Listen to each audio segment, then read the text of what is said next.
And welcome to In-Game Chat for Saturday, December 13th, 2014. This is Season 8, Episode number 50. I'm Scott. I'm Dennis. I'm Matt. I'm RJ. I'm Nathan. And welcome to the show. It's our 50th episode this year. Wow. I know. I don't know. That doesn't seem so big when you've done 300. Yeah, but I mean, this year's kind of seems like it's flown by. I guess that means we've done 350? More or less. Somewhere around there. I think our 300th was done in February, so that doesn't really... Yeah, we got another like 4 episodes to hit actual 350 episodes. But, See, it doesn't feel like 50 episodes to me, you know? No, it doesn't, because you weren't here for most of them. Most of the year. That's Matt, everybody. Welcome to the show. If you'd like to get in touch with us, our phone number is 334-272-9228. You can check out ingamechat.net for all the links to get in touch with us. You can find us on Twitter at InGameChat, as well as over on Facebook, where Nathan so diligently takes care of pretty much all the posts over there. Good job with that, Nate. You can email us, everyone at ingamechat.net. We are streaming the cam feed right now through Twitch. Head over to twitch.tv, search for In-Game Chat, and you'll be able to find us there and join the chat room live while we broadcast. Which, by the way, is where we're going to be giving away the Talos Principle codes that we've got to give away today. So if you'd like to win those, you need to head to the chat room and just hang out there, and we'll be giving away. I'm not exactly sure how we'll be doing it. Making you jump through hoops, making you guess numbers or letters, or just throwing them out there and see who's got the fastest fingers. We'll see. We got a couple, so we can experiment with that. But speaking of Talos Principle, it is released. It came out on the 11th of this month. The interview that you're going to hear, we did an interview with Croteam. It is Croteam who developed the game, and Devolver Digital did the publishing on it. We did an interview with Croteam, and the interview was done at like 4 a.m. Friday morning. You will hear a definite change of tone in my voice when I'm doing the interview. It'll sound like I just woke up. But yeah, so... Is that because you just did? Yeah, because it just did. So just keep that in mind when you're listening. I'm not sick, or I'm not excited. I just sound really, really comfortable. Not even the Talos Principle could wake you up. I know. It's just, yeah. So just let you know when there's a definite change in the tone of my voice, it's because of that. But that's coming up at the top of the second hour, which will be 5 o'clock. Central Time. But thanks for joining us, everybody, and everybody who's hanging out in the chat room. We'll be giving away the codes a little bit later on in the episode, maybe during the interview. So make sure you stick around for that. Also, all of the music that you will hear in this episode, save for what you just heard from our show opening, will be from the Talos Principle. It's not going to be a Talos Principle-centric episode, because we've got other things to talk about. But I am a huge fan of this game, big fan of the developers, really enjoyed... Yeah. Huh? I like their earlier stuff. Oh, yeah, Serious Sam? Oh, yeah, fun totally. Game. And do they have a hand in Swapper? No. Okay. The writer of the Talos Principle wrote the Swapper. Yeah. And that was actually really fun. That was a good one, too. The other writer of the Talos Principle wrote a game called The Sea Will Claim Everything, which is available for $5 now from the developer's website. Nate, if you want to look that up real quick and throw a link to that in the chat room. But the Swapper is great. He also wrote FTL. Oh yeah, yeah. So those two guys wrote it. They're not necessarily members of Croteam, right? But they helped out. Yeah, and you'll hear the background of how Talos Principle came together. But I'm a huge fan of it. When I first saw it at E3, in fact, everything that was in the little section for Devolver Digital, I was a big fan of. Talos Principle, and why am I suddenly drawing a blank? Titan Souls was another one. What was that game called? The Sea Will Claim Everything. Yeah, I think Devolver also. I think they published. Was it Hotline Miami? Hotline Miami and Hotline Miami 2. Yeah, that's a lot of fun game. That's a fun one. Yeah, it's Hotline Miami 2. I got to see over there, just the level editor with it, and yeah, just some. Not a Hero is another one that's really, really good, and Titan Souls, like I said, and Talos Principle were the big three. That I am here. I am at E3, and those games were not on the show floor. They were out in a parking lot across the street from the convention center because there was no space available for them to get anything there, and probably space was expensive. And so they said, be over here in our little trailers and stuff. And that's where I had most of my fun, man. It was where I enjoyed most of my time. So at E3, you have to go across the street to get the games that will actually be finished and good. And when they working. release. Yeah. There's a good point, too, is that games that won't get delayed. Speaking of, Witcher got delayed. Yeah. May 2015? May I believe? 19th May 19th. Yeah. of 2015 is when they got it pushed back. For now. Man. I know, for now. We talked about this. I think we've talked about this. I'm sure we've touched upon this. Games getting delayed, and you don't want... Yeah, it's just a matter, is this going to be another Watch Dogs or not? I think my disappointment in games getting delayed is that, I was so looking forward to play that, but it's delayed, so now I got to look forward to it a little bit longer. Mm-hmm. Yes. I'm not upset about it because it's getting delayed. If they're going to put some work into it, that's fine. They can put some work into it. Yeah. I just hate that, I'm going to have to wait longer. Yeah, how many times have we said that we wish that Unity was delayed? Right, exactly. That's a perfect example to go back to, is that Unity getting delayed. Or the Master Chief Collection of Halo. Yeah, well, that's another one. But mainly, Yeah. Ubisoft's track record is not very good right now. I would just say better delayed than a rush job. Yeah. Yes, definitely. I would agree with that, and I don't think you get the pedigree that that Ubisoft has with the negativity that comes with, or the stigma that comes with them delaying something, thinking, oh God, it's going to be crap now, or that if they don't delay it, that, oh God, it's going to be crap now. They're kind of in a rock and a hard place there. They can't really go right either way they choose on that. They delay it. They delay it, they put out a stinker. They put it out at the time they say they put out a stinker. Right. If they delay it, people have Watch Dogs to compare to Yeah. as a precedent. If they don't, people have Unity to use as a precedent. Yeah, and possibly maybe the Crew. I didn't really read up on that, and I haven't played it. But Yeah, I haven't heard anything about I that. really haven't. So I don't want to bash it because I haven't played it, and I really haven't looked up anything because they did the no review embargo. Well, that wasn't the embargoes. It was literally they weren't handing out anything. They weren't giving anything, so Yeah. sites had to review it when it released, and they didn't get early copies or anything. So that uniformity of here's this site's review, this site's review, is all going live at the same time just wasn't there. It was, And the Crew releases. later in the week, Okay. it was boom, here's our Crew review, and then a couple of days later, it was like boom, here's ours. Nothing that was all on the same day, and I just didn't. I didn't pay any attention to any of that. But anyway, they run into that.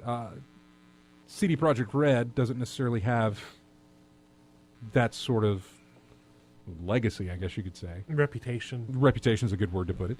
That delay means bad things for them. So we'll see how that turns out. But yes, that did get delayed. What else? We should go over stuff. Dennis has played that, and Yeah, we already know what Dennis has played. I've played nothing. Anything in addition to that, Dennis? No, of course Okay. not. That's it. I'll go over mine real quick. I played the Venom table for Pinball Effects 2. That's all I played. I fired up Assassin's Creed Rogue last night and did the updates on my 360. So what does that involve?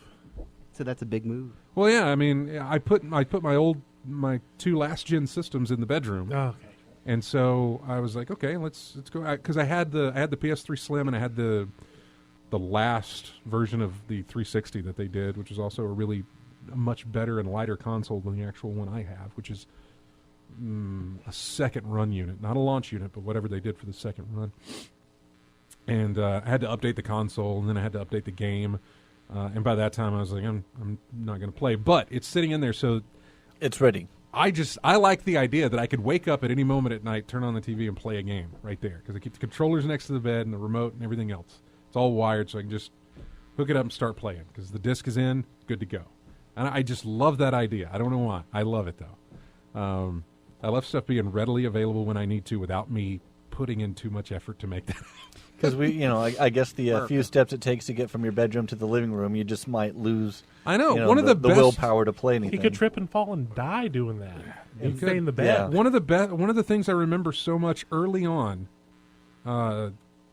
Obviously, you can do this on PC with Steam, but for home consoles, you really never had this option. But it was during the not Mortal Kombat, Modern Warfare for Call of Duty. The beta that they did You had to download it. And so those 3 multiplayer maps were just downloaded onto my system. I didn't have to get up and put a disc in. I could play another game, and then when I got tired of it, I could switch over to the multiplayer beta, and I didn't have to change a disc or anything like that. And I loved that aspect of not having to. It was one of the things I really, really enjoyed about that. I know you can do this with Steam, but you just couldn't do it very much with the consoles. Unless you have a lot of digital media, like stuff saved. And I don't really buy a lot of digital media. Yeah. I don't, when the other than the PS Plus stuff, that's about it. Yeah. And I get that for free. But I've gotten a few things on the PlayStation Store. So I have more full title AAA game type stuff, the big ones, or are you talking about more like PSN stuff? Both. I mean, because I have. Oh yeah, I got a ton of PSN GTA stuff. 5 and also GTA 5 you downloaded, yeah. Yeah, I downloaded that one, and also Ground Zeroes. Metal Gear. Why am I? Yeah, okay, Metal. Yeah. Okay. So I have those. Plus, I mean, they will release actual games, for the previous generation, for the PS3. So like, I have some actual like Shadows of the Colossus, Ico, and like Red Dead Revolver. Mm-hmm. I mean, yeah, Red Dead. I have those on the PS3 that just digitally. So Yeah. I mean, like I said, it's just nice that way you don't have to swap out discs. You could just be extra lazy in your pajamas and play. Yeah, I know. So but going back, the only game that I've played is the Venom table for Pinball Effects 2.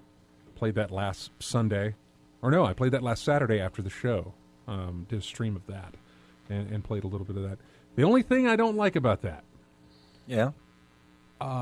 the ball save feature when it goes down the two The side gutters? yeah, the two drains on the side have something called spider sense, but you have to nudge the table in order to get it to work, and I don't nudge. I've never been a nudge player. Okay. And I've tried it.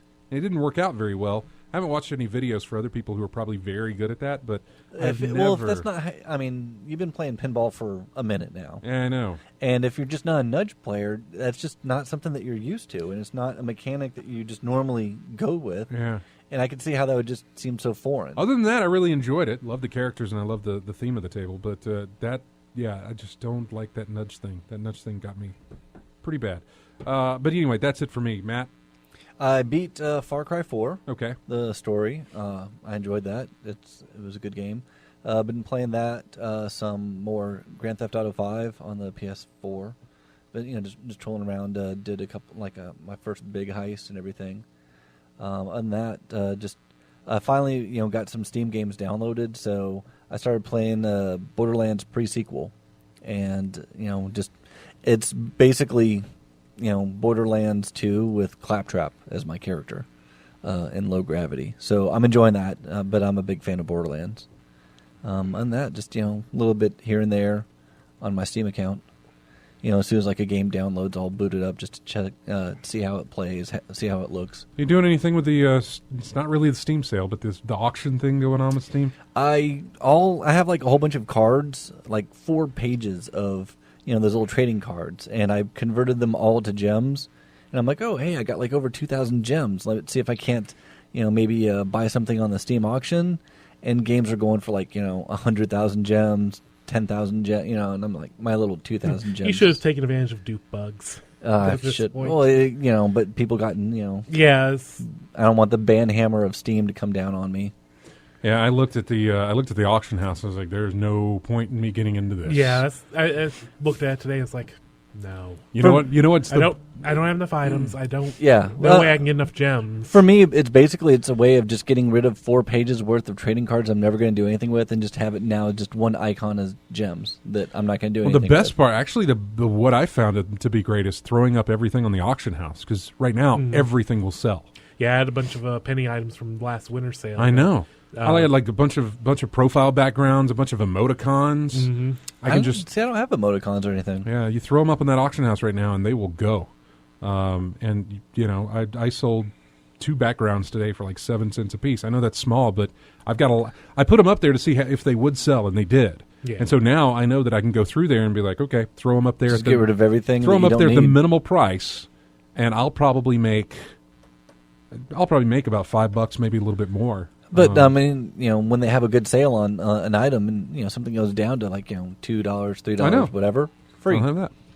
So yeah, I'm really that's what I'm going to start doing with those. But anyway, that's all you've played since we last checked in with you.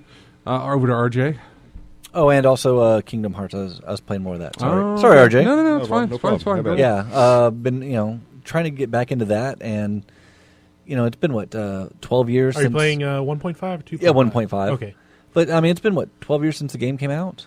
It was 02? Yeah, it shows a bit in the age, especially on 1. The camera control is just so bad. I forgot how bad it is. It's a lot better than it was on the original PS2. They did redo. Really? They did redo the camera controls for 1. I think they did, at least. You're trolling me on this, right? No, I don't think so. Oh man, it's just bad though. Because it used to be you could only use the shoulder buttons. The right analog stick was your command would affect where your commands would go on your menu. Really? Yeah, you didn't have right analog camera on the original.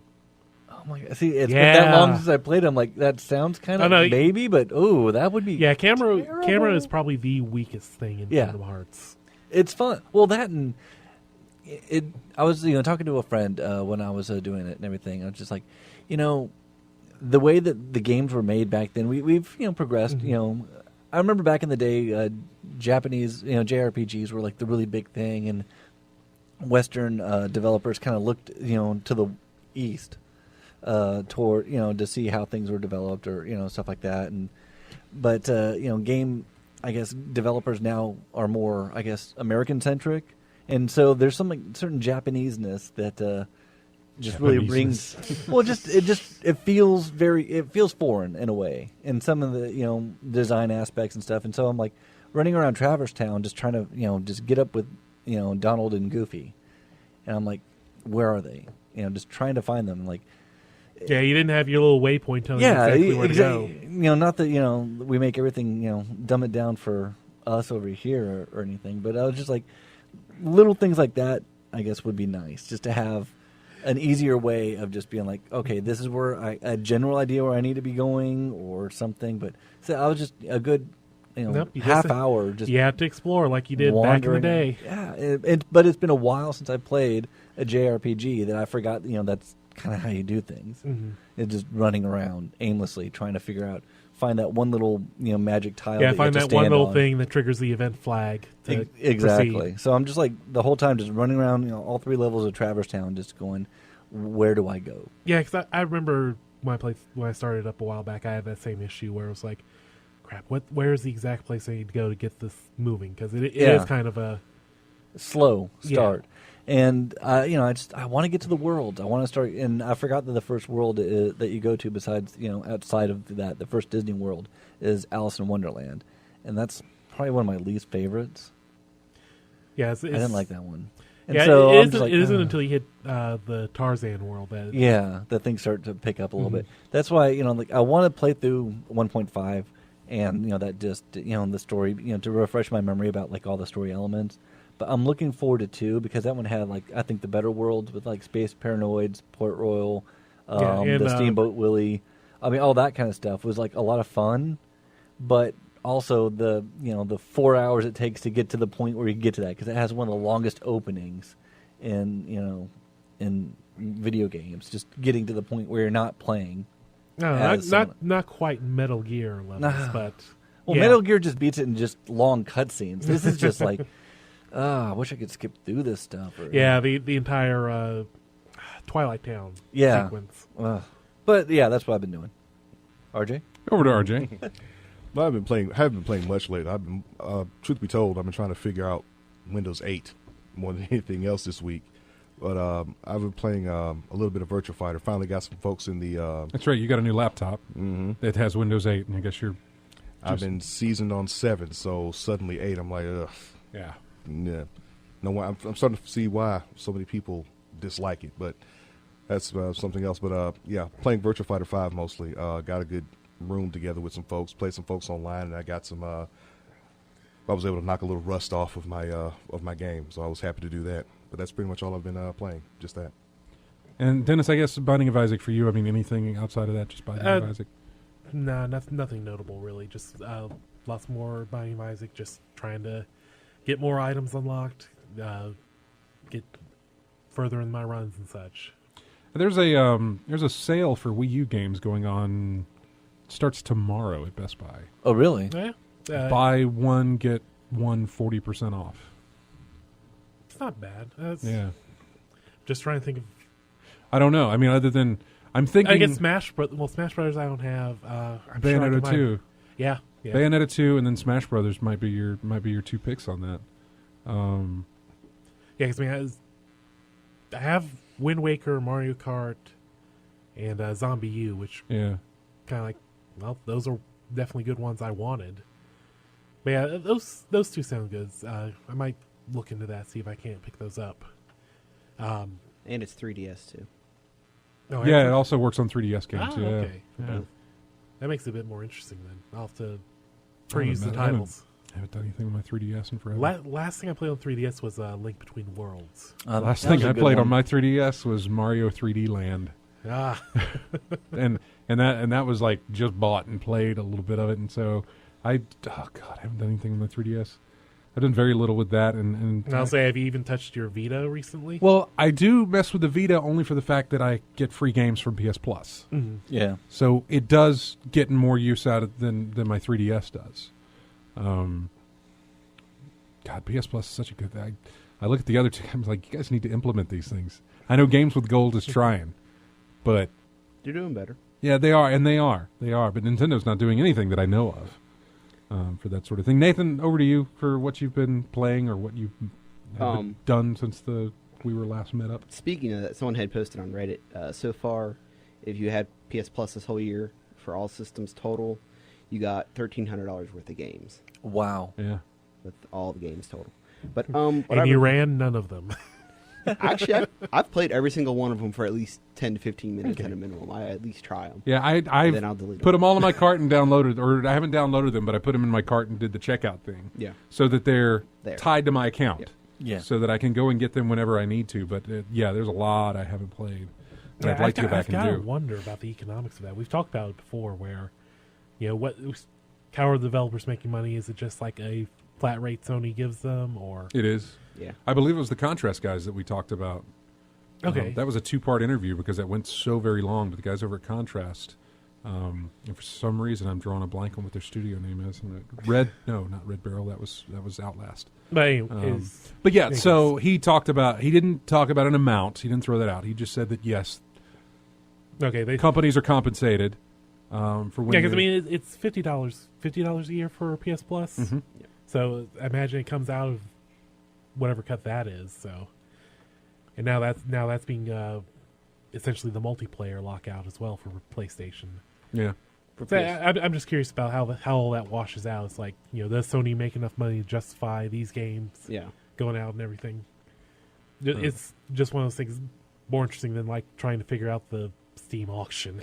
I always wondered if they had like a system to where they get compensated, but then forever they get a slight percentage of sales from that point on, just because in a way it promoted the game as well. Just something deep. Yeah, it's only free for that month, so it's like, But I'm saying like Somebody- after that for like a year, they get like a 0.5% of anything that's been sold for that game as well. Well, it reverts back, I believe, to them getting. yeah, I'm not because sure Sony what you're already talking gets Sony already gets a cut from digital sales. I imagine, kind of similar Yeah. to Steam getting its. I think the guesstimate is 30% for the most part Yeah. of anything sold on Steam. 30% goes to Valve. I imagine Sony and Microsoft and all of them Yeah, have a that's true, similar too. deal. So I don't think they need to adjust the rates. Yeah. Or prorated or whatever term it is. I don't know. I that's why it's interesting. Yeah. It's like there's just not many details about it. Mm-hmm. But what I've been playing, let's see. I picked up Amazon threw up Wolfenstein on sale again, Oh yeah. and For what? How much? PS4. Oh, for PS4. Okay. I didn't know if it was like a digital thing or whatever. No. And What was the price? 20. well, it was $25 on Amazon. Yeah. But someone was undercutting Amazon at that point, and they were just selling it for $23. Oh, okay. So I was like, okay, we'll just do that. And so I got it for $23. And That's not bad at all. Mm-mm. And I've been playing that for the last few days, which I'm only like an hour and a half into it, but it's been very fun. Which I never really played the originals on PC. I always wanted to. Just I remember the very, very first original yeah. Castle Wolf, not 3D, Mhm. but back when it was like on the 2C. I had that in Beyond Castle Wolfenstein. Man, I just aged myself right there. And then Shadows Again. of Mordor and WoW. That's all I've been playing. Yeah. Those 3 things. Shadow of Mordor and WoW, those are good. Someone on COG, colonyofgamers.com, we did our Secret Santa. Oh yeah. And I haven't gifted anything to my Secret Santa yet, waiting for the Steam sale, of course. And they will be flooded with as many cheap games as I can find. Are you going through their wish list? No, I would. Yeah. That's the best thing to do for these sort of things is make sure your wish list is up to date and got the stuff in it you want. But yeah, you'd go through the wish list. Steam sale hasn't started yet. I believe the 18th is what that's looking at. Yeah, 18th Yeah. is. I think it was leaked through some PayPal. Japanese PayPal site. Yeah. But that only makes sense. They always start on a Thursday, and if they don't do it this Thursday, then next Thursday is like Christmas Day, and more than likely they would not launch it on Christmas Day. They've always had this sale going on through Christmas Day. The Steam auction says it ends December 18th, 12 p.m. when the holiday sale begins. Oh, okay. So Well, there you go. there you are. So yeah, Steam sale begins on the 18th. I'll be doing that. But somebody from COG Secret Santa, I have no idea who it was, gifted me Stick of Truth while it was on sale. Okay. So I have that now. Looks like you don't have to worry about buying it. No, won't have to worry about buying that. Looking forward to playing it. It's been out, I think, a year now. It's It's a fun game. It is. I was surprised on how fun it was. Yeah, I knew it was going to be like, all right, South Parky, but like actually as a game itself, I'm enjoying it. Yeah, I did grab the one during the exploration sale and loaded it for about 10 minutes. The action commands, at least in the beginning, I didn't get that far. Seems you absolutely have to hit those, otherwise you Take a lot of damage. You take a lot of damage, and you do just very little as well. So Once you get it, though, it's easy. yeah, Then it didn't- becomes too easy. Like towards the end, I was literally one-shotting everything because I knew from playing MMOs and stuff how to properly do all that and just reading, and it was like one hit, dead. So, but it's still fun. Yeah. I play it for the story more than anything, just because it's hilarious. That's pretty much wraps up my week. Not much to write home about there, but yeah. So, Perfect timing. I know we're going to take a break, and then when we come back, we will have more of in-game chat. Don't forget, we're going to be giving away Steam codes for Talos Principle coming up later on the show. And we've got that interview with Croteam coming up at 5 o'clock or at the start of the second hour here. But we'll be back with more of in-game chat next. Remember, all the music in tonight's episode is from the Talos Principle, and we'll start with this track here. This is called Virgo Serena. We will be right back with more of in-game chat in just a moment.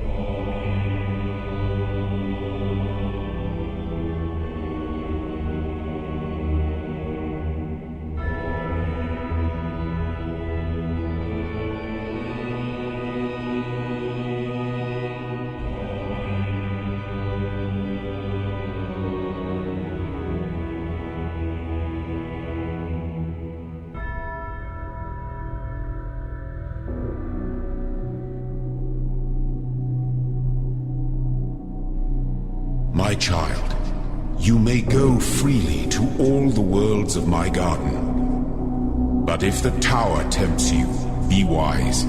Do not let yourself be misled by doubt.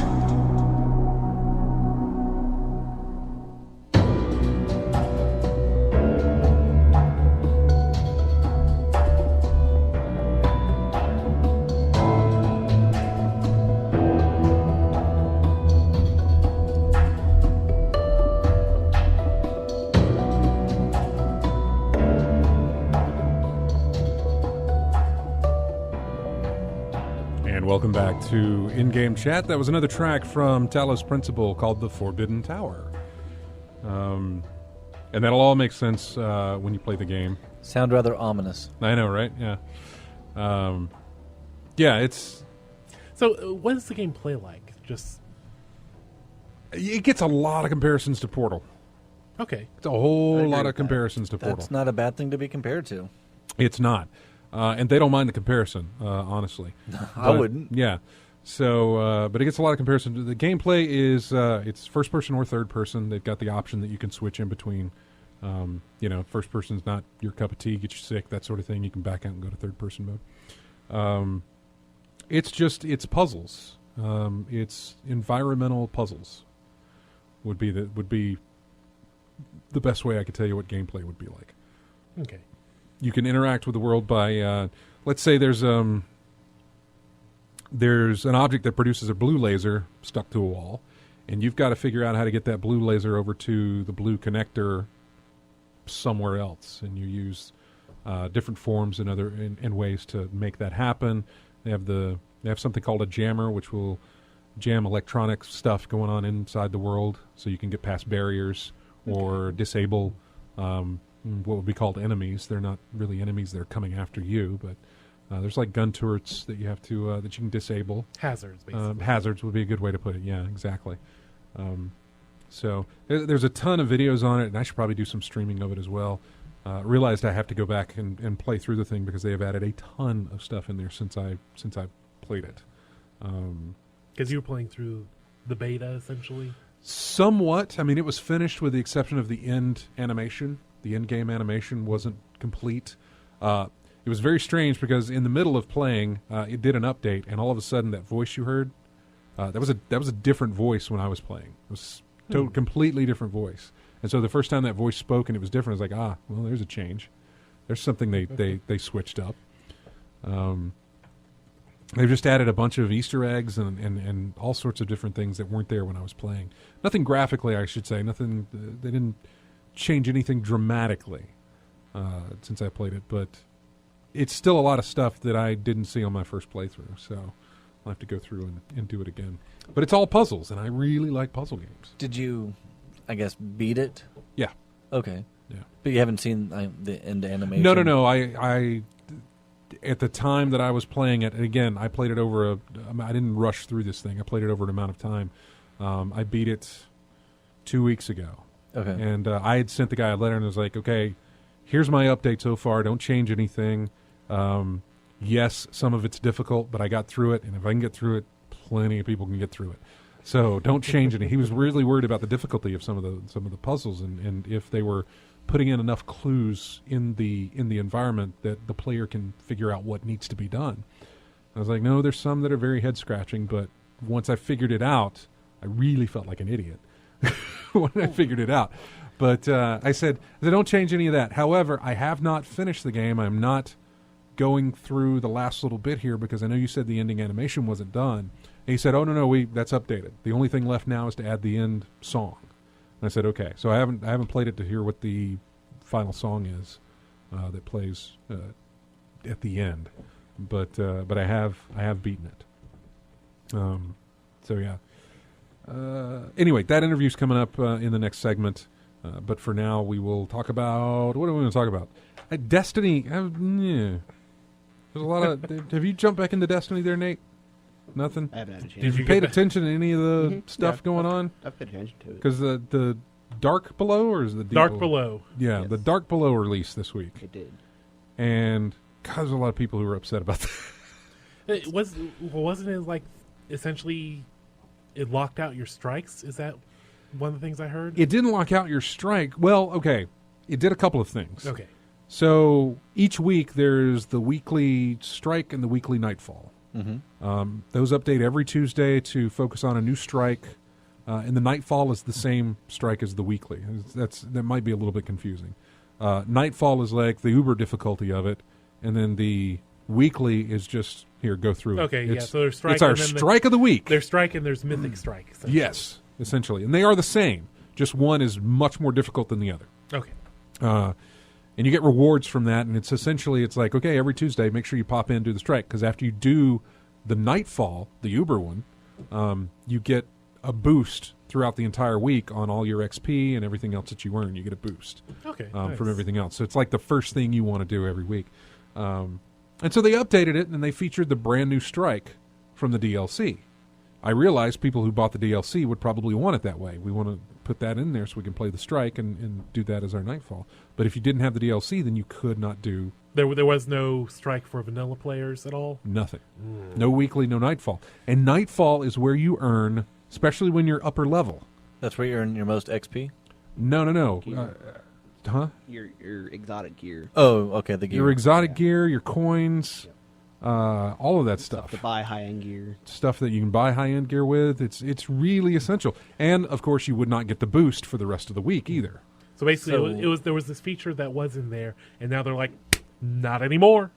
Not Right, unless you but buy Dark they're Below. kind That- of punishing people who just have the vanilla game. In a sense. I mean, the strikes go in a rotation. Yeah. And so once every 6 weeks, the strike's going to pop back into the rotation. So have we had a vanilla strike come back up where people without Dark Below can play yet, or is that still? Not that I'm aware of. I haven't followed that. The other problem is that they so essentially once you do those strikes, you can't get any rewards for them for the rest of the week once you've done them, or if you can't do them because you're a vanilla player. Yeah. So they have something called the strike playlist, which you can go into that and it'll just run through strikes randomly, and you'll just get gear or coins or whatever. You'll get drops each time you play. You'll get engrams during the playthrough, and everybody will get rewards at the end and that sort of thing. And I think it was the Tiger Strike, the Tiger playlist was like the top tier on that. I didn't see that. I want to say it was the Tiger was the top tier because they added another tier with the DLC. But you had to have the DLC in order to get that other tier. And unfortunately, they moved all the rewards from the top tier in vanilla into the new tier from the DLC. Like remove them altogether from the other tiers, or? Well, I I understand. You want the DLC to have I'm the more trying to powerful think. stuff, just Yeah. as. But if you're taking stuff out that was initially available, that's kind of bad. It'd be one thing if like say if strikes didn't exist until the DLC, and then it's like, well, now you need this, but given that people who bought the game are now being locked out of content they initially had. It's like as if to say, in order to be relevant in this game, you've got to need buy the our DLC. DLC. It feels that way. Yeah. It really does. It feels as though it's like you need that DLC in order to really enjoy this. Yeah. Now I realize all of this is going to go away next week whenever the new weekly strike and everything goes back into regular rotation, and people have that. However, that strike playlist was a big deal because it's one of the only ways that you can earn stuff in this game other than doing a raid.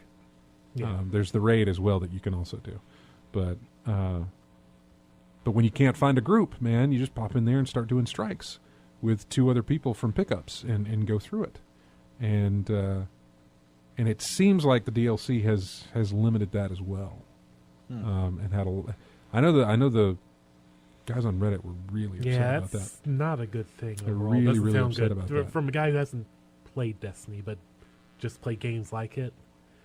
That's not good when you're starting like a play base. I mean, you want the, like I say, you want the high level stuff to be in your DLC. That's how you encourage people. Get more power, get more of this, get more of that. Have some stuff locked away behind DLC like new features and such. But when you're taking out like previously things that were previously accessible, like now 1 out of every 6 weeks you just can't do weekly strikes and nightfalls. It's like, ugh, that's not good. Like something should be there for the vanilla players. Like, well, you can't participate in the DLC one, so here's this one from vanilla that you guys can go through to get the same kind of perk, your weekly boosts and everything like that. You think this is enough to make folks take the game back, if not already? Well, according to comments, yeah, there were some people who were like, well, It's a ripoff. some of them felt yeah. justified in trading in their title, and some of them felt like, well, now's the time for me to do this. Oh, okay. If this is the way it's going to be, now's the time for me to trade this in, pick it up later when it's cheaper, or when the DLC goes on sale, or whatever the case, and go for it. Then I haven't touched the game God, I haven't touched the game in a while. It's been a good bit since I've jumped back in there. Yeah, I don't have the game either, but I keep thinking about that 10-year plan they were talking about, and then I hear about stuff like this. Yeah, this plan's off to a great start. Yeah, I mean, it's. I don't see how it's going to last 10 years. Well, they talked about putting out a sequel eventually where you'll be able to bring your character into that game. So I'm guessing that's part of the 10 years, essentially. That's like, there's nothing in this one that exactly draws me to it. So it's like, what are you going to offer in, Destiny 2 that's going to make it worthwhile? Looking for groups, ways to find Voice chat, ways to find people to play with.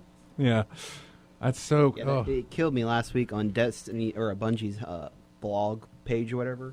They posted a thing about a website called Destiny LFG, and they're like talking to the people who developed it and stuff. And Bungie's promoting this. I'm like, come on, people. It should have been in the game. Like, you should be pointing to a third party. Yeah, they're website. publishing promoting a third party website that lets you do something that the game should let you do already. I think that's pretty standard in any other game of this type, where massive multiplayer. Yeah, it's just a thing that it's like, no, this is in the game. But I don't know. I don't know what's going on. We've talked about this. I don't think it's Activision news. I think this is Bungie running their game, have some kind of vision that doesn't line up with what you expect, and it's nobody's really liking it much at all. Yeah. So, anyway, like I said, something I haven't jumped into, but something that got talked about a good bit on Tuesday when it released, and people found out that some of these things were happening. So, Still haven't played it. Yeah, so. That's right. You were gone when it released, and you haven't. Yeah, you haven't played it. You missed the loot cave. You missed a ton of stuff. Yeah, and it's not saying that you're been left out of that. No, but yeah, from what I've seen, it just really didn't capture my attention. I tell you, man, it's a great shooter. God, it's a good shooter. I mean, it was. James will tell you himself. There wasn't much he liked about that game, but something kept bringing him back to it, and the shooting aspects of it were just really, really good. It's a really good shooter, but it has the story is horrible if there is one at all there. But, I mean, it's all online. It's Bungie. They're bad at telling a story. Yeah, we've talked about this with the Halo novels were far better than anything they put out. Well, because they actually go into stuff. I mean, I got more of a story watching Red vs. Blue than I ever did playing the Halo games. So... Bungie's, I mean, they make good mechanics, they make good shooting, they just don't know how to tell a story correctly. They leave it to everybody else. So it seems like most of their stories, like, oh, here's a reference to Pathways to Darkness. Yeah. And that's it. Or like when you are reading stuff in game, it's like, 4 pages worth of material that you're just like, oh man, I'm just not going to read all this right now. Let me just skip this and go to the next one. Yeah. I'm trying to think of what else that was. I read something interesting online. It's an experiment that this guy had. He had a newborn son a couple years back. Well, I guess he's an older kid now. Oh yeah, I've heard about this. Yeah, I'm going with this. Where he basically, instead of just biting the kid when the kid was the proper age, here's the 360. Go ahead and start playing Lego games or whatever. He started him off with like original, like way back in the 70s games, like I think Odyssey. And then he moved up, up to the Atari. And so as the kid grew older, he was, playing games, going up from the Atari to the NES and Master System, all this kind of stuff. And so, he wouldn't let the kid just jump into current games. He's, playing all these older games that we grew up on. And he said, the kid has definitely an appreciation for older video games, for story as opposed to just like the glitz and, graphics of modern stuff. And apparently the kid's really good at some of these older games too. Yeah, I think he said that kid's 8 now and has beaten Spelunky on both normal and going through hell in that, which is an difficult feat. Yeah, for like a grown adult, let alone an 8-year-old kid. But I think that's kind of interesting. Like I'm never gonna have kids, but if I did, that would be. I've talked to Jeremy about that, and he's like, that's kind of something like. As an adult, as a parent, you kind of think about stuff like that. That'd be kind of neat. Sitting him down with, combat on the 2600, and then going from there. All right, here's adventure. Have at it, and and seeing where that leads to. So I thought that was an interesting thing to do. The thing is I thought he needs to let him play the bad games too, like Superman. That's So just he can experience it child all. torture. Superman on 2600, Superman Man, 64. You should be able to. Here's E.T. I'm not saying. I think he did say E.T. was one of the ones that quickly went out of rotation, but Yeah, Yeah, I'm not saying at he least needs try to, it. Because we did that. Yeah, he doesn't need to continue to play it or anything Yeah, or but experience like he that. But have these experiences. I think he needs to go through the.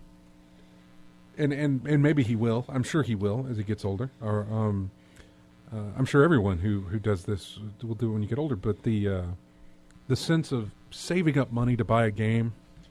This was back when you didn't have the internet to know what a game was going to play like or what the reviews were. You had basically Nintendo Power, and that was once a month. Yep. And you had to hold out hope. yeah, not that they're biased. you or got anything. some like EGM and GamePro Oh, going yeah. along the way, and that's what you have to rely on for your reviews. Yeah. Yeah, you go to the store. Please don't be a bad one. Please don't be a bad Uh-huh. one. Mhm. Exactly. I can remember walking around the store with my parents, and I wanted to get a game for my new system, which was the NES. And this was early on, and I'm talking early on. So, like the game section was not like what a game section is now in like a Walmart or something like Yeah. that. And the guy, you can get one game, which one you want. And so I had to base it off of whatever the cover looked like. Yeah, 'Cause box art. Yeah. And I picked Mega Man. Ah, Well known for its box art there. right.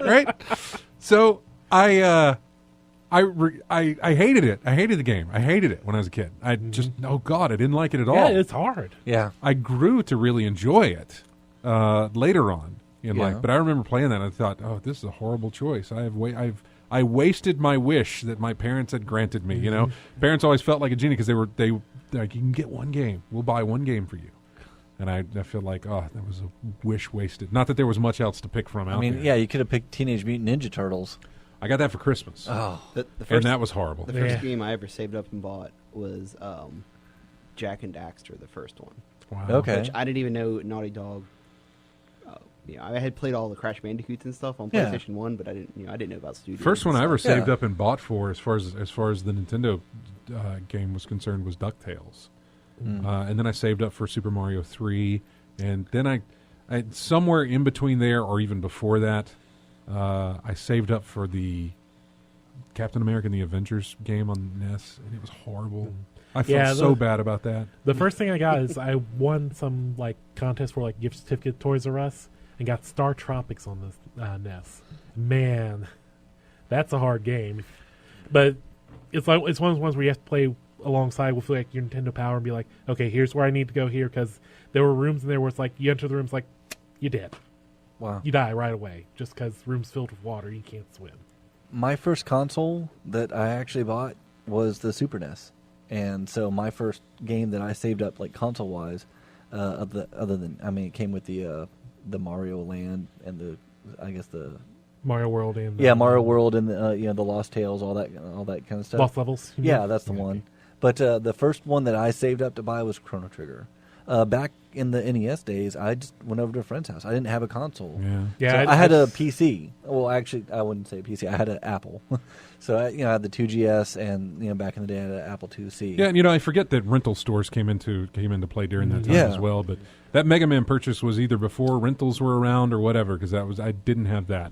But yeah, I didn't. So all my original NES days of playing the original NES, it was never my console. I'd always had to go to friends' house and like play their stuff. So I played a lot of NES games, but it was always, over with friends. So it wasn't until I was in college that I bought my first console, being the Super NES.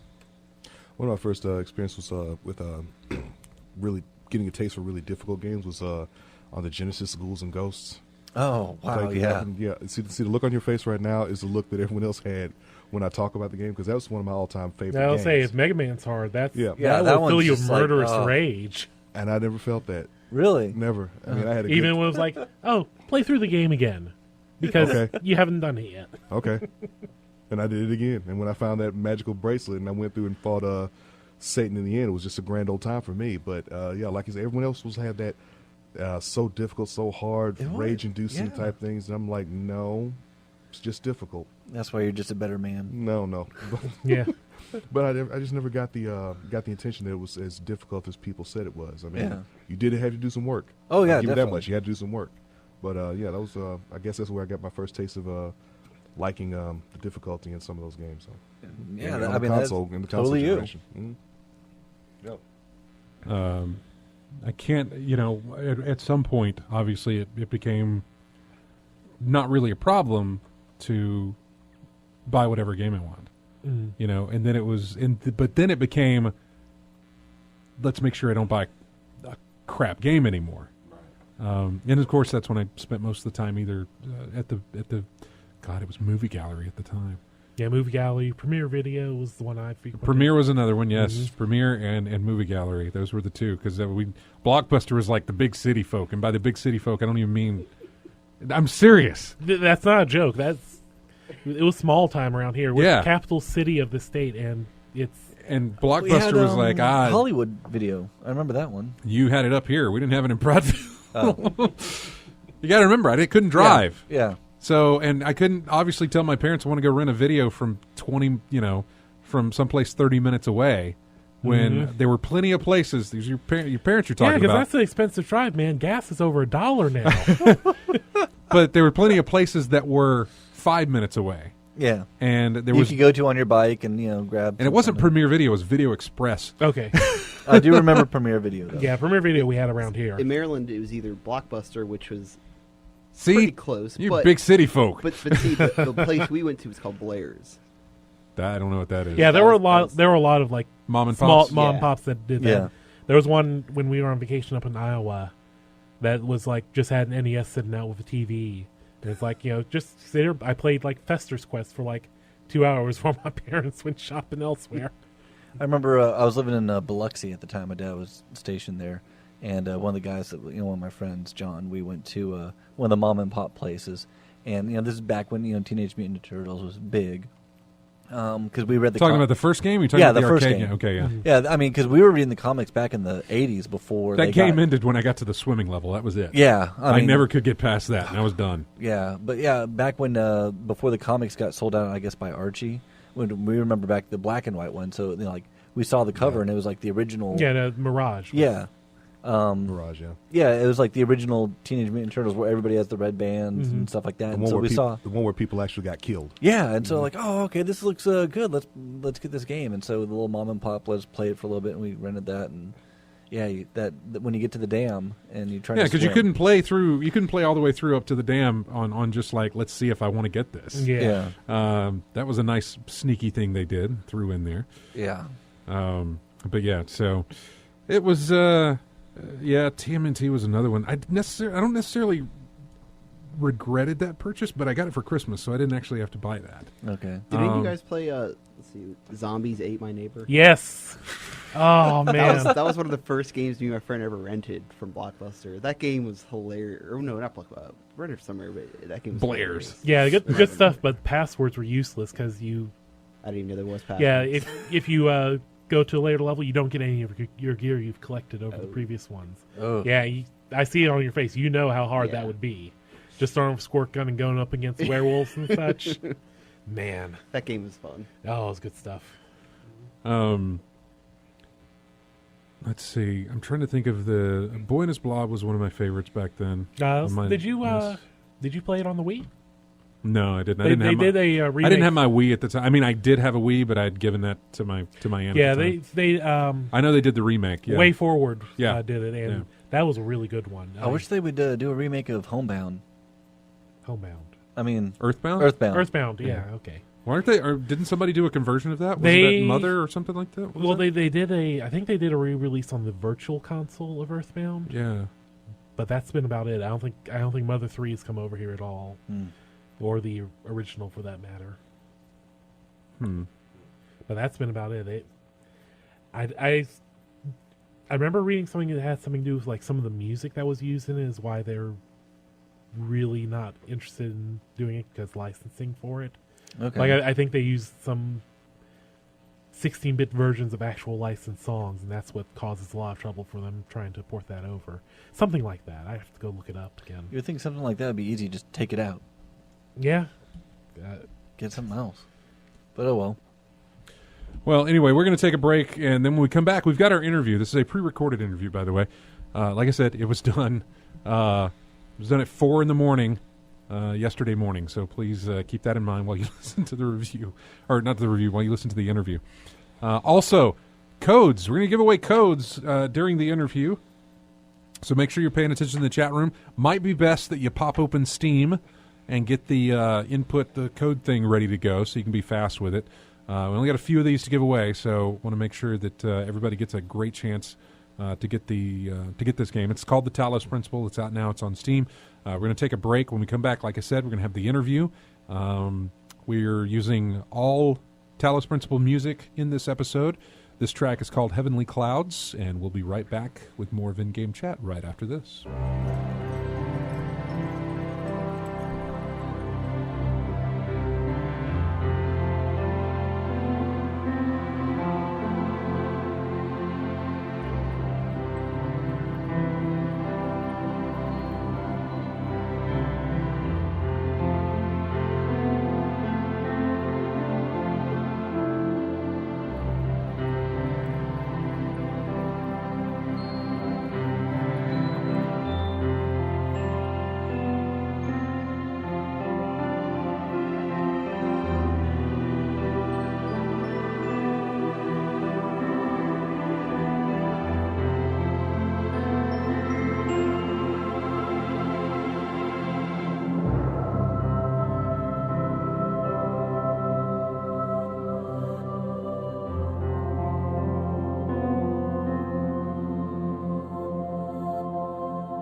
And welcome back to In-Game Chat.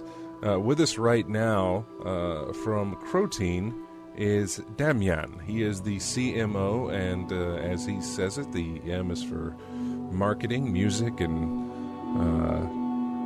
manliness.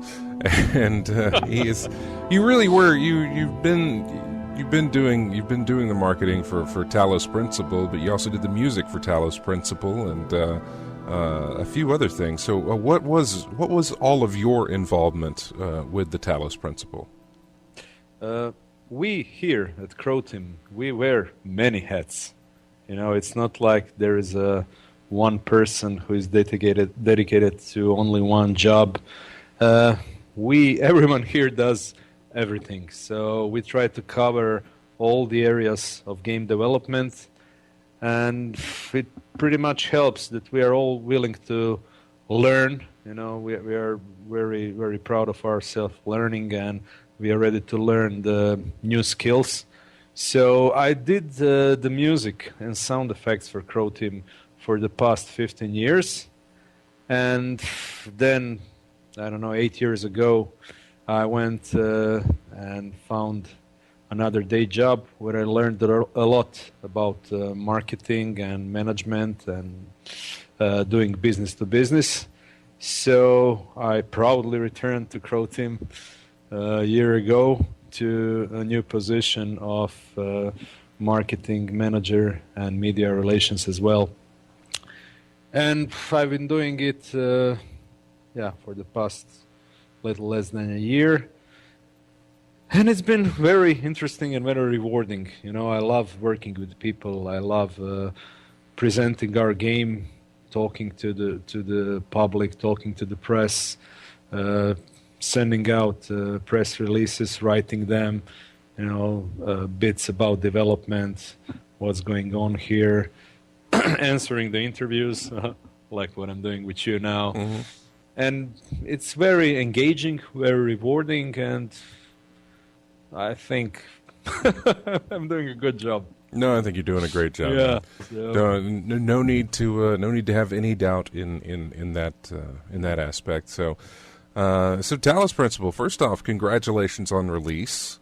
Thank you. As far as what I've been reading elsewhere around the web, everything is looking great for you guys. I really haven't seen anything negative about it, and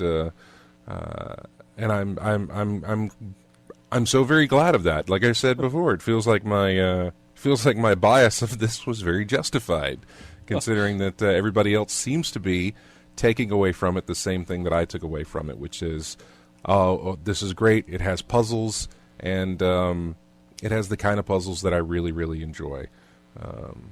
Well, now you said everything. Yeah, it really. There's not a smart reply to what you just said. It would be. Let me be honest. We expected good reviews. We here are gamers. We play games all the time, and we love playing games. And our goal is to make a game that we're all gonna love and play. And when we were making Talos, the game was developing into something really beautiful and outstanding, and we started noticing it, and there was always that tiny voice in the head, yeah, they will love it, or will they love it? It's it's like one day, yeah, they're gonna love it, and the second day is, oh my God, are they gonna love it? So now we are seeing all this, as you said, reviews and all these comments on the game, and they have been nothing short of exceptional. And it's even surprising us now at this moment that the game is so well accepted. Its niche is puzzler game. It's not for everybody. There are people who love first-person shooters, and especially if you consider what Croteam was the Croteam's famous product in the last 15 years. It's mindless first-person shooter, Serious Sam. So I think we are the last persons on the planet from that someone will expect a puzzler. I think that's the first thing that everybody says in reviews or otherwise, is that this is from Croteam, the guys behind Serious Sam. But this is nothing like Serious Sam. I would say about the only thing you've got in common with Serious Sam is the fact that there's an Egyptian setting. That's about it. There is another thing, and that's the engine is the same. Well, the engine, yes, of course. Tools, and we love the Egypt, man. The Egypt is our endless inspiration. We can probably make a dozen games about Egypt, but fans would kill us. Well, not necessarily. Not always the case, depending on how you approach it. And speaking of approaching it, I'm kind of curious on the origin of Talos Principle. What where was that decision to come from to say, guys, we've done 3 of these Serious Sam games and numerous ports and different things like that. Let's put the guns down for a minute and let's do some puzzles and some philosophy. How did that start? It started as a Serious Sam 4. Oh, okay. So we were thinking of more guns, more enemies, bringing back some of the old Second Encounter feel, and where we had. Have you played Second Encounter? I believe no, I have it. I have not played it. I do have Serious Sam 2. I have a boxed copy of Serious Sam 2, by the way. Okay, now it's all okay. Now we are good. We are good again. It's sitting right up there, right above Battlefield 2, and between Halo and Tron. So nice. Yeah. Okay, so in Serious Sam, the Second Encounter, we brought some elements that included, I wouldn't say puzzles, but there were some different elements, like you had to fight enemies in rotating tube, then you had to fight them in a bouncing room, And there were a lot of these very inventive gameplay twists that we brought in second encounter, which was an improvement from the first encounter. That's probably why many people love second encounter more than first one. And we were thinking, while we were doing the Serious Sam 4, we started working on it a year and a half ago, so we were thinking of what new elements can we add to Serious Sam 4 that would enhance the gameplay once again. So we started thinking, and so that we avoid the red key, red door, the traditional solutions. So our game designers here invented the jammer. The jammer is, if you are familiar with the story of Serious Sam, there is a lot of alien world we called Syrian. There is a lot of Syrian technology there, and Syrians supposedly invented this jammer device which can jam electronic equipment, electronic weapons, stuff like that. So we put that jammer, and we started playing with it in one level. And then we realized you can use jammer in a few different ways. And we created first puzzle.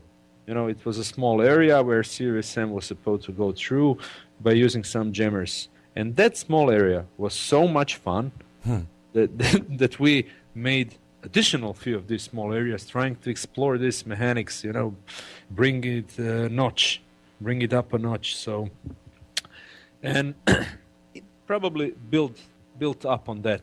Somebody came, okay, let's make some switches, let's do some this, and within a month we had a level where you didn't have to shoot a single bullet, and you had to think. And it was, again, so much fun. The people loved it. Wow, that is fantastic. So it's almost like a happy accident. It is a happy accident. It's a very happy accident. That's fantastic. Yeah. I love the fact that you guys did not actually set out to do this, and it was something you discovered in development during something else, and it was like we discovered the fun potential. It had a huge fun potential. It looked like something that can really be expanded into its own world. So that's when we finally decided, okay, let's take this away from Serious Sam 4. Let's try to build a game around all this. And all of a sudden, now you have 2 franchises. Most probably, I'm loving these reviews and previews and what gamers are saying. I love it, and I really hope we'll have 2 franchises. So I think you will. You will. I really hope you will, because I really want more of that game. Okay, I want more of Talos. You'll get more of Talos. Oh, good. The first time I saw this game in Los Angeles at E3, I was blown away by it, and was I picked it as my game of show. I have pretty much everything over in the Devolver Digital section across the street from the convention center was my. Do you have these small badges that you put on your credential? Is that you who told me you don't get here that easily? No, you don't. There were at the time I had that. There were 2 pins on there, and one was a fan. I'm a big fan of Contrast. There was that game came out last year, and another game called That Dragon Cancer. I know that game. Yeah, I spoke to the developers from the game, gave them my support. Oh my goodness, they're really cool guys. Cool guys, and the story is very, very emotional. That's a game I have not yet played, and I don't know when I'll be ready to play that game. But it still holds a special place for me, and so I don't normally put like flair on my badges and stuff. I'm not really into that sort of thing. But those 2 games I wanted to support, and so I put them there. And when you gave me a pin for Talos, I was like, yeah, you're going to go up here too. So it was a big deal for me, and it's I rarely run across a game like yours. Thank you. At E3s and any other any other type of gaming convention type stuff, or just even out just sitting at home looking over through Steam to try and find stuff. I rarely come across a game like yours that just has hits the right notes on that puzzle field, and I can't explain what that is. I can't explain what those right notes are. I just know that these are the kind of puzzles that I enjoy. There are different types. There are games out there that have different types of puzzles, but the ones that you offer are the ones that I really, really enjoy, and I don't exactly know what those types are. I guess they're physical, environmental puzzles? Yeah, you can probably say that we are using physical objects to manipulate space and time. That's one of the biggest challenges we had. You know, the thing when we invented the time recorder device. Oh, God. It was so hard to wrap our heads how to even design it. You know? I know. It was, I don't know if I wrote, because I'd started writing something for you, and I don't know if I finished that, or I don't know if I sent it, or maybe I wrote that in one of the emails that I had sent you when I was playing the game earlier, was that I would get, those were the most frustrating when you incorporated the time mechanic, the recording mechanic. Imagine how it was for our programmers. Right? Yeah, I know. But every time I would come across one of those, I would feel dejected a little bit, because I was like, oh God, I gotta figure this out. But it was a challenge. But I always kept in the back of my head was that somebody designed this. And so somebody designed this with a solution. And so there's a solution here. I just have to figure it out. And it'll be easier for me to figure it out more than likely than it will be for them to have to come up with it. I'll have to ask you, did you have this, okay, just one more puzzle and then I'm shutting it down? Oh, of course, yeah. Oh, yeah. Of course. Of course I had that. But my whole thing on Talos was that for me it was like, and I've said this before about a few other puzzle games, namely The Room, which I really, really, that's another one that I really, really love. I take my time with them. I savor them like it's the last piece of candy in a bag, I don't just scarf it down. I savor the flavor of it, and so I try to make it last as long as it can. And I was doing that with Talos, and that's not to say I wasn't playing it. It was just a sense of I'm gonna play through a little bit here, and then I'm gonna save some more for tomorrow, and play through a little bit there, and then save some more for the next day, and play through some more there. I wasn't trying to rush through it, even though I really, really wanted to, because I didn't want to stop playing. And also a game like this, I think you do need to step back from it after a while. I agree. And come to it again with like a fresh head to be able to, because there were times whenever I would start, I was firing on all cylinders, man. I knew exactly what needed to be done, and was just going. And after an hour of that, I would start hitting rooms thinking, I don't know how to solve this one. I can't figure it out. They would start piling on and getting tougher and tougher. If I walked away from it, came back the next day, fresh, and was looking at the puzzle with fresh eyes again and a fresh head, then it would all start to fall back into place, and I would knock it out for a while, and then I'd hit a wall again. Usually when I would email you. Yeah, I told you that's exactly what happened to me several times while I was playtesting the game. So I stuck in a puzzle. And I started screaming here in the office, there's no solution. This can't be done. You guys are crazy. They're all laughing at me. How is it done? I know. Nobody will answer it. It's like when I wrote you a really long email saying that, I had planned on writing you to say that I just can't get past this, but all of a sudden I figured it all out. For whatever reason, I found what felt like really simple solutions that I couldn't understand why I hadn't figured those out before. Going through it, I had this whole plan to write you saying, look, I even made notes of like, I can't get through A3, A5. There's a puzzle here that I can't get through, but as I jumped back into those after a while, I started figuring them out. And it was like, oh, great, I know I don't need help on this anymore. I did figure this out.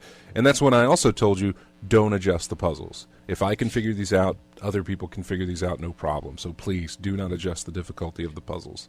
I'm just an idiot. It's not the difficulty, it's probably the balance. You know, there are people who have low threshold and high threshold. So that's a fine line to walk, though. How do you walk that line?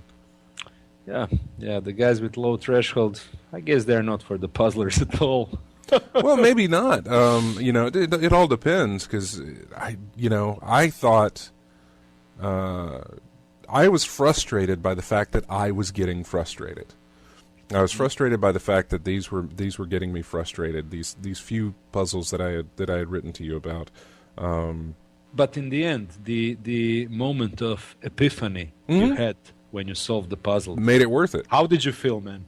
Oh no, it was it was one of the reasons I hated that I was playing it early, because I wanted to tell people, I wanted to tweet, and I wanted to I wanted to shout from the rooftops of like, I figured it out,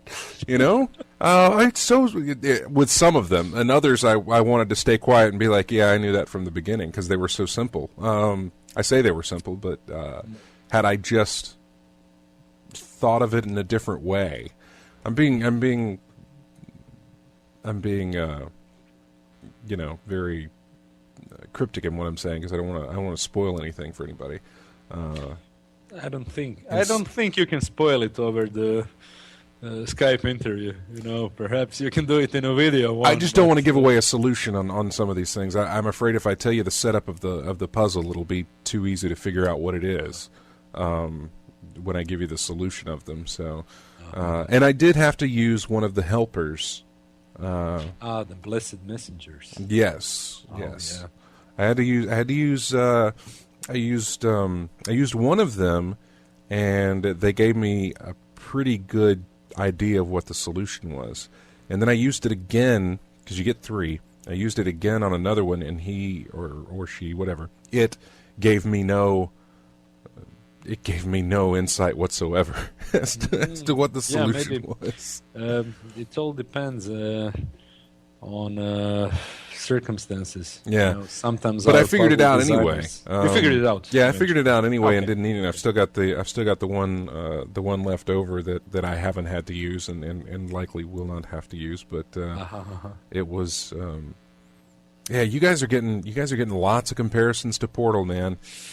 It's expected. It's a first-person puzzler where you enter a contained area, and like a labyrinth, and you have the mechanics inside, all needed mechanics to solve the puzzle, and then you progress, and there's a story that includes some sci-fi mines, robots. So all these Portal comparisons are expected.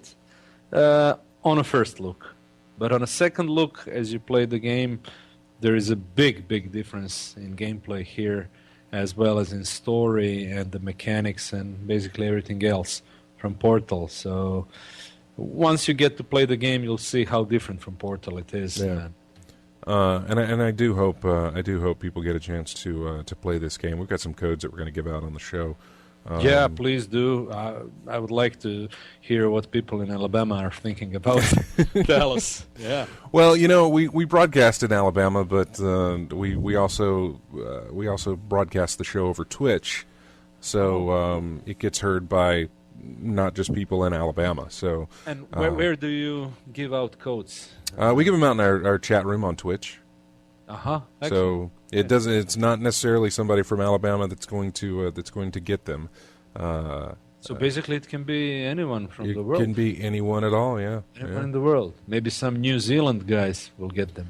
Possibly. I don't know if we have any New Zealand listeners, but we might. I don't know. We love New Zealand. Ever since the Lord of the Rings trilogy, we love New Zealand. So you guys are out of Croatia? Yes, it's a very small country. It's 4 million people in the middle of Europe. But what we do have that not many European countries have is a beautiful coast, with more than 300 islands. Yeah. Which is, people often say the Greece coast is the best, but those who know, it's the Croatian one. So it's really beautiful here. I would invite you all to come over here, but it's 11 hours flight. So Well, going back to Talos for a moment, how long did that take you guys to develop that? well, consider that we started the development year and a half ago when we were planning to do Series M4. I can't say it's a little less than a year and a half. I think year and a half. That would be the correct time frame. So 18 months. Oh wow. Yeah. That for whatever reason, and obviously it probably doesn't feel like that since you worked on it, but that feels shorter than most. We have a team of veterans here. Mm-hmm. You know, it's like we assembled yesterday. The Croteam is actually 21 years old, so it can legally drink in America. So yeah, it's all started in 1993 here. If you remember, Amiga personal console, it was big hit in yeah. know if Americans had it, but so it's 21 years old, and our developers are really, really experienced people.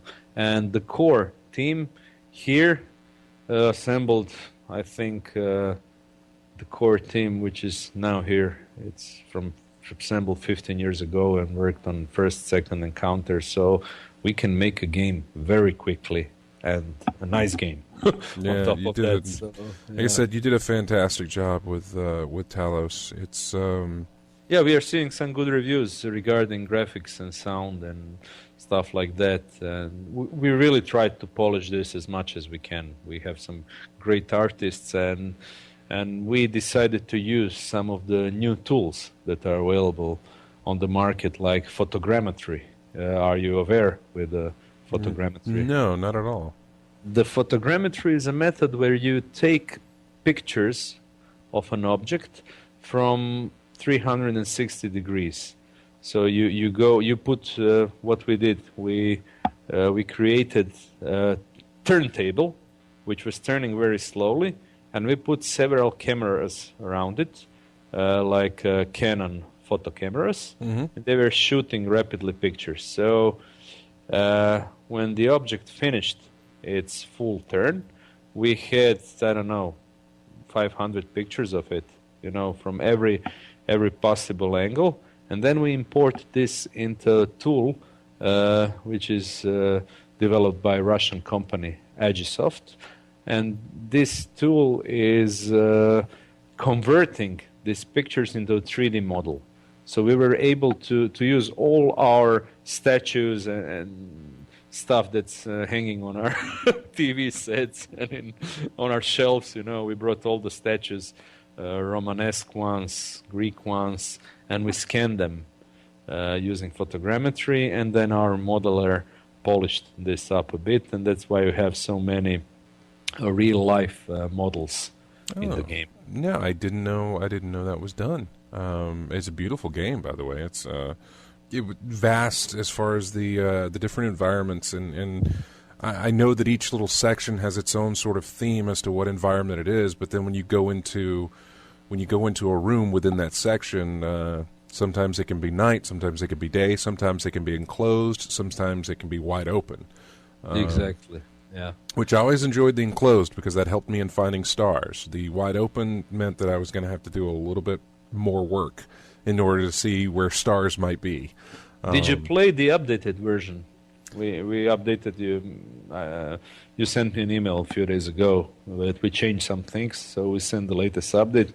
And if you had a chance to play it, you'll notice I popped in last night just because it was because the game had released. I popped in the game last night. Picked one of my saves that was closer to the end of the game because I was going to go through and see and wonder if there was anything changed and towards the end there. And the first thing that I came across was a QR codes on the floor that I had not seen before when I had gone through. And as soon as I saw that on the floor, I thought, God, I'm going to have to replay this, aren't I?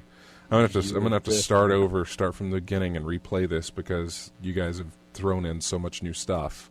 We added so much new Easter eggs. Yeah, you're gonna die laughing. There are so many good pop cultural references hidden all around the Talos Principle. So, I think I noticed on Twitter that some guys are already finding them out, and they're laughing like hell. Yeah. So it's that Croteam trademark humor. Yeah, I knew I was going to have to. As soon as I saw that on the floor, and it wasn't anything humorous. It was just it was a brand new message that I hadn't seen, and I thought I'm going to have to replay this because if they've thrown this in here, I have no idea what else they've thrown in, and so I need to go back through and play it again to get the full effect and to get everything else that I may have missed since you guys have updated the game. So a second playthrough is in order. I think you're gonna like it. What's the plan for the future of for Talos? I mean, you guys got DLC planned, or I know the workshop. You've got the workshop implemented. Yes, this is the big thing. We'll give our gamers, everyone who buy Talos, will give them tools to create their own levels, and then we're gonna see the community at work. I think. If you call us devious puzzle schemers, imagine our community, which was eagerly awaiting for the tools and editor to arrive so they can start making their own personal little hell. Yeah, yeah, exactly. Because I played some of the Portal missions in their workshop, and some people came up with some fantastic, frustratingly hard puzzles. And so I'm very interested to see what the community for Talos can do with that as well. When will that happen? Do you know? We don't have a certain time frame. We just we released the game yesterday, so we are now trying to collect all the comments and all the critics, regarding technical stuff. Right. So we can issue patch if needed, to fix it, and then we'll start working on adding the editor. So I don't have a time frame for you, but it will happen soon. The work will be done right after we fix the so-called burning issues. If there are any, I haven't noticed anything big, but what's next for Croteam?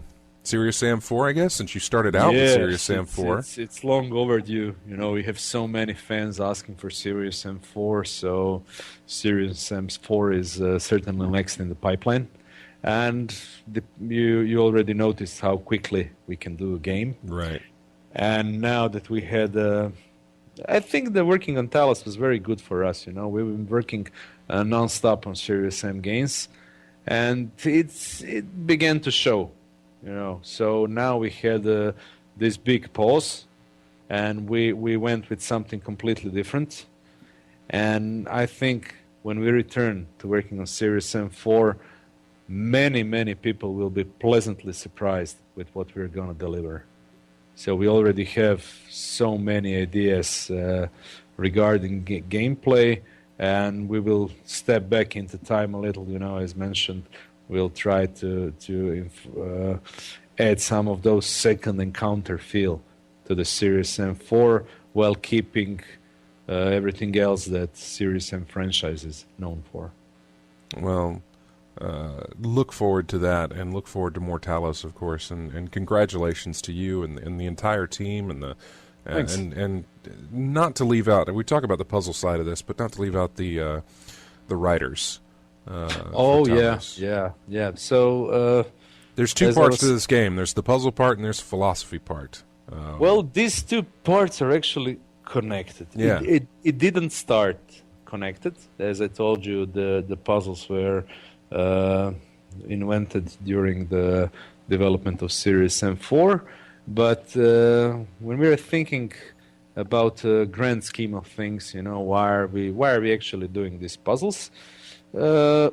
Many of us here, we love reading books. We read interesting books, watch interesting movies, and the topic of transhumanism is very, very interesting. We used to chat a lot here over the dinner, about transhumanism, robots, the future.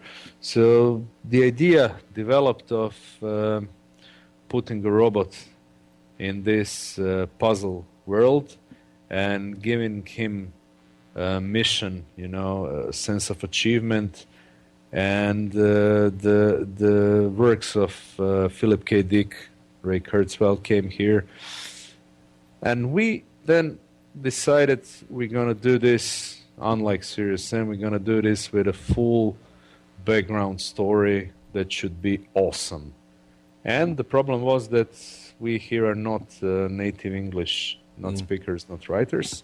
And while our basic ideas were good, we needed someone really professional and someone who really digs all this stuff, to write us the best story ever. So one of our guys played the game The Swapper. You know The Swapper? Oh, yes, I do, yeah. Yeah, The Swapper is an excellent game. Yes, and the writer of this game, Tom Joubert, he did some really good stuff with The Swapper. And our level designer, Tom, tried to contact him and pitch him what will be the Talos Principle. And then it was just an unnamed puzzle game. And he pitched him our ideas, and Tom thought about it for a little and said he has a friend, Jonas Kiratzis, with whom he can share the work, and he thinks and he thought that both of them would be perfect to share the job, to share the narrative design. And the guys split roles. One of them did the Elohim and the Alexandra, the characters that the player will encounter in the game, and the other one did the Milton, Right. the terminals. So, and I think they did tremendous job. They really did their best, and the effort can be seen all through the game. In all those texts and spoken words, and it just so beautifully intertwined with the puzzles, with the puzzle elements, and explain actually what you're doing here, why you are robots, stuff like that. That in the end, I'm not looking at this like two layers. Okay, here you have puzzles and here you have philosophy. I'm looking at this as a synergy of those two elements. Though the game can still be played, so we are not throwing away the story right in front of the player. If people are just for solving puzzles, okay, they can avoid the story, but they will not experience the game in its full glory. Right. They will just work on the puzzles. Well, again, congratulations. It's a fantastic game. I cannot express to you the love I have for this title and for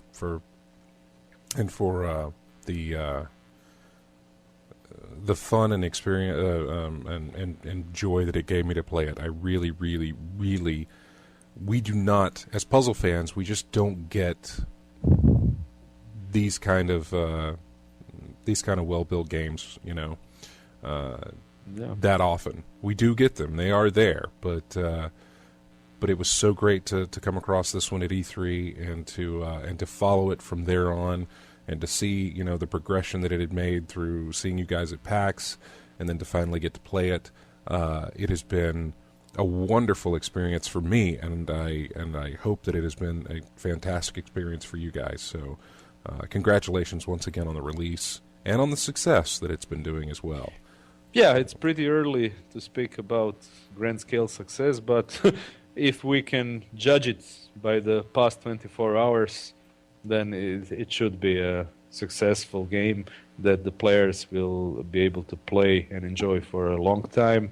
And I hope it will stay with the players, the parts of the story that they'll encounter there, the questions that will be raised there. I hope this will give something to people to think about, to reflect on, and hopefully to chat around social media. I think it will. I think it'll do just that, man. So, thank you once again for being on the show, and thanks for all your support for me as far as helping me out with keeping me updated on the game and everything else, so that I can trust me, it's a game that I talk about on the show quite often, and it's fans of the show know how much of a fan I am of puzzle games, and of course now they know how much of a fan I am of Talos. So, and I have you to thank for that, for keeping in touch and keeping me updated on the game. So thank you for that as well, and thanks for being on the show. And thank you for inviting us to be on the show, and big hello and big love from Croteam to all your listeners all across the world, even in New Zealand.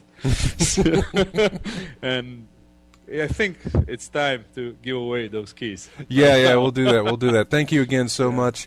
Thanks, Scott. That was Damjan. I hope I said that right. Damjan. Yeah, it's Damjan. From Croteam, and the game is the Talos Principle. It is currently out right now, and we'll be back with more of in-game chat in just a moment.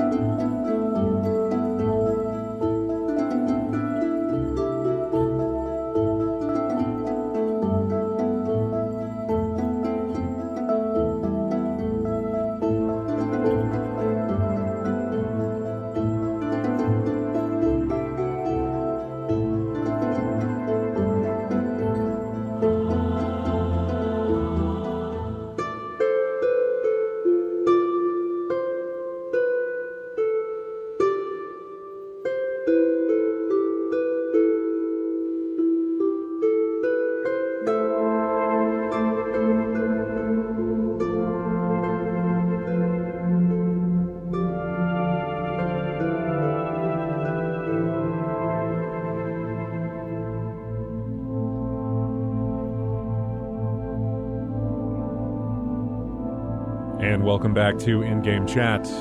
Music again from Talos Principle called Blessed and Beloved. We'll have another track to play as we exit out of the show a little bit later.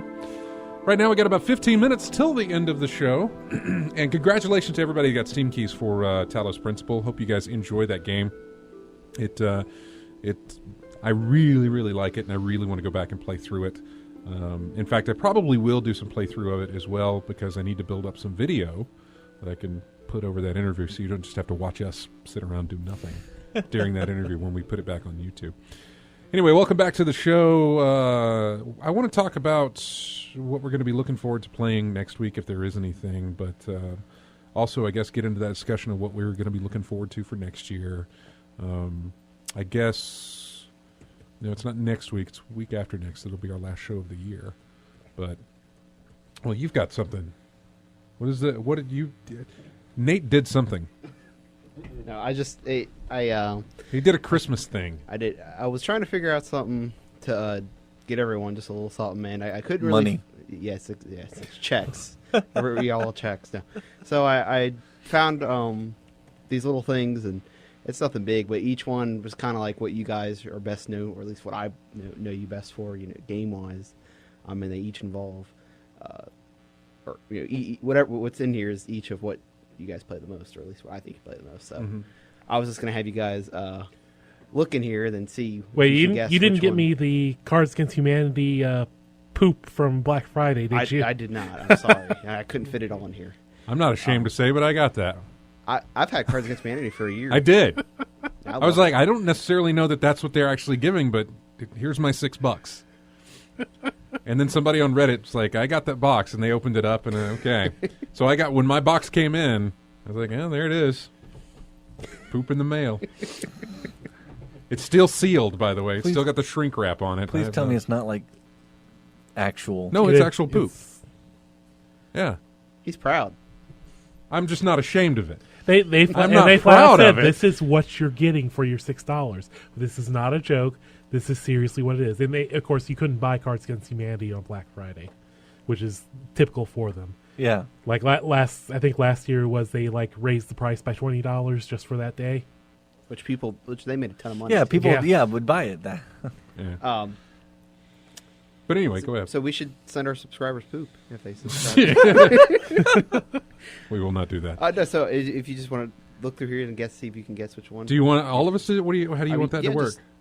Open it up. Start Let's with see. RJ. Just see if you can pick which one it is. Yeah, go through and see if you can figure out which one's yours. It shouldn't be hard. It shouldn't be as hard as Talos Principles. already know where this one goes to. Yeah. No, just find yours. Okay. Yeah, just find yours and we'll get everybody. Yeah, I'm not gonna look. Except for when it gets to the last person. Oh, guess I they're already gonna- saw mine. Got mine already. All right, what is? Let me see yours. Yeah, what do you got? Put, Now, the, it- put the it's- microphone, and nobody can hear what he's saying.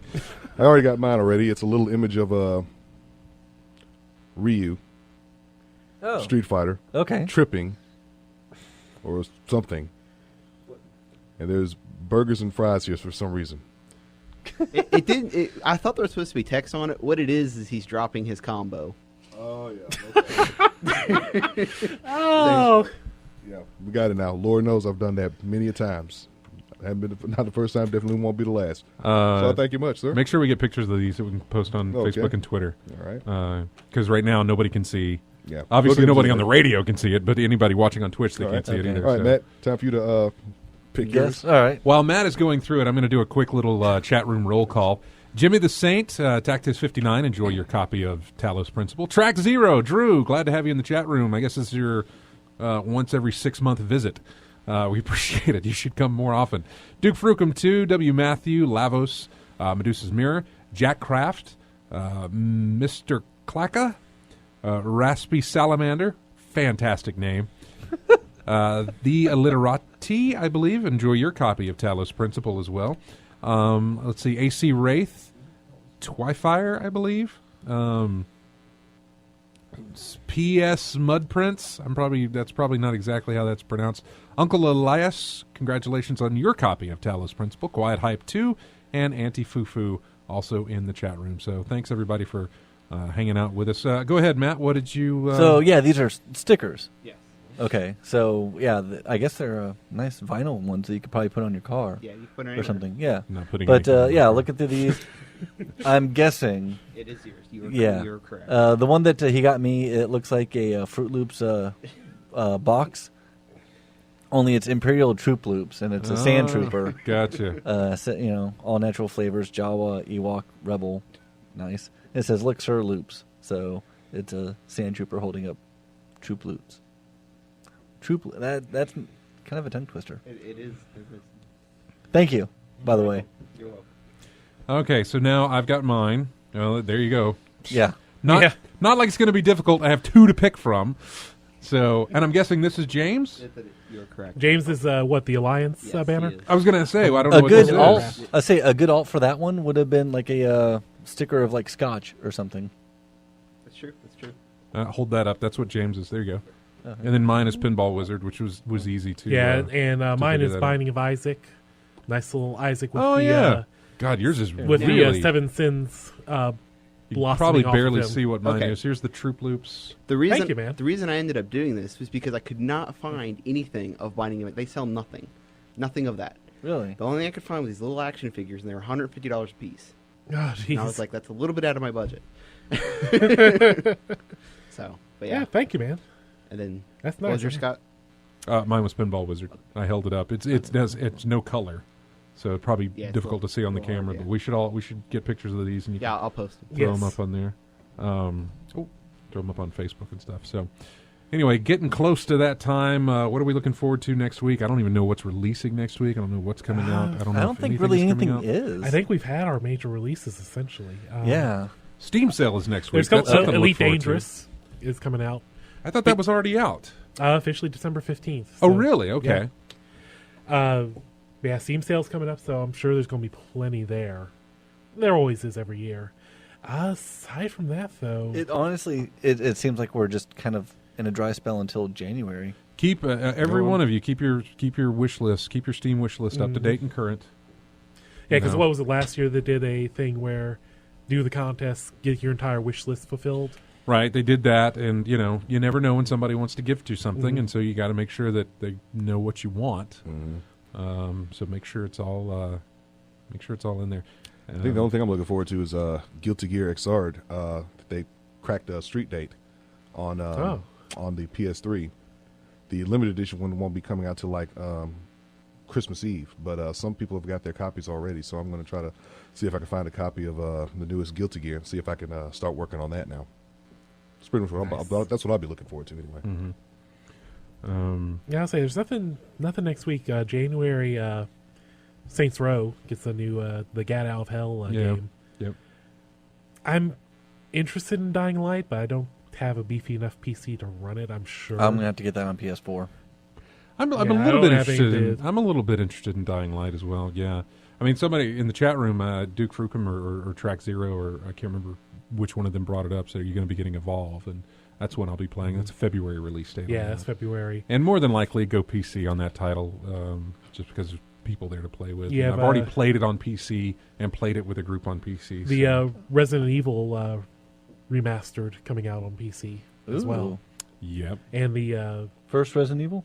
the GameCube Resident Evil. Okay. They basically upscaled it to HD, Oh. coming out on the current and previous gen consoles and PC as well. I'll definitely have to get that on the PC. And of course, for me, January 27th is Grim Fandango. Grim Fandango. Ah, yes, that's right. What is the platform? PC and PS4? Is it just PS4 or what is that? No, PC, PS4. I think.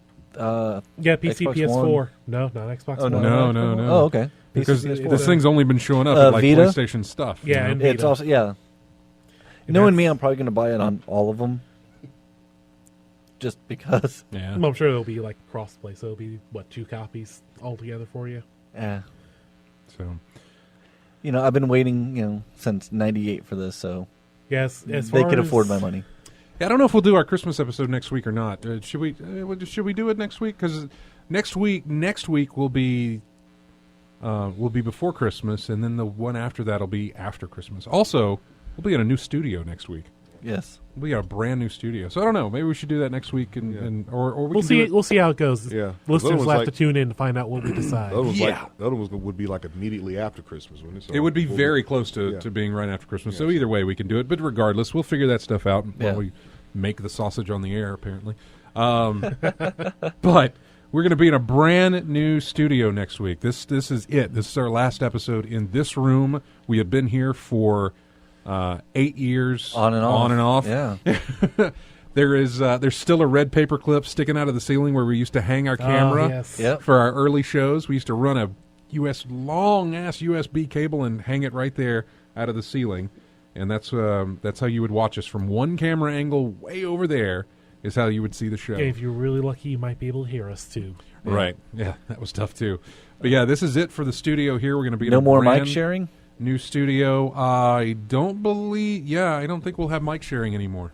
because that we will. Well, no, we won't because you'll be in your own room again. Yeah, we get to kick Nate down again? And Nate gets his own room again. His own room. So yeah, no more mic sharing, no more headphone sharing. Yeah, brand new studio. We'll have windows. Probably get interrupted a bunch.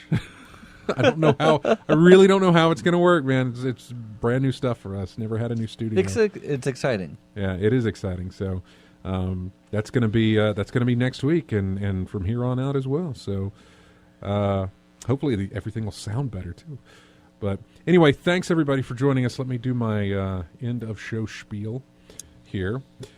Thanks everybody for joining us in the chat room, as well as everybody listening on the stream or even on the radio as well. Thanks to everybody who grabs us each week from iTunes or however you get our show for later use. We really appreciate it. Head over to ingamechat.net. You can join us on Twitter, Facebook, our forums at colonyofgamers.com. Subscribe to our YouTube channel. We really appreciate that.